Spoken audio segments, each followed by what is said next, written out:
The federal government has just released its Combating Anti-Semitism, Hate and Extremism Bill, and this rushed legislation contains some significant problems. The bill was released this past week, immediately referred to a committee for only 2 days, and final submissions were due the very next day.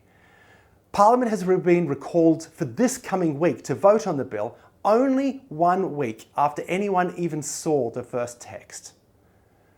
Rushed legislation always risks making mistakes, and we've already found a couple of big ones.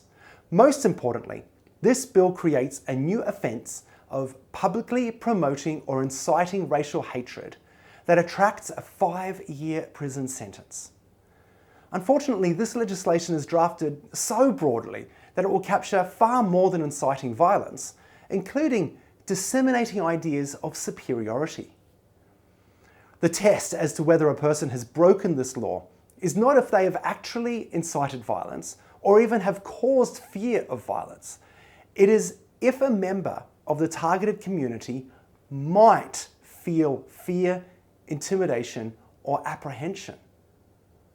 This is already a problem when the legislation only applies to race and ethnicity, but some Labor, Greens and Independent MPs have already said they want to see this legislation extended to include other categories like religion, gender and sexuality. This would then include actions like saying that one religion is true and people of another religion are going to be judged, or teaching traditional views on gender and sexuality and saying that God wants us to live a certain way.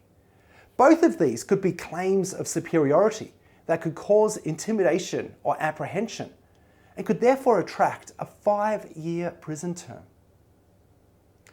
This rushed legislation would open the door to some of the most aggressive restrictions to religious freedom that Australia has ever seen. This is a genuinely difficult problem. We want to prevent speech that actually incites violence, but we can't do it by hanging a 5-year prison sentence on whether a hypothetical member of the community might feel intimidated. The legislation needs to be rewritten. If the government rushes it through this week, then we will all face very real threats to our religious freedom. Please, take the time right now to write to your local MP and tell them to slow down and consult properly. You can find your local MP and a guide to writing a short email at contactyourmp.org.au.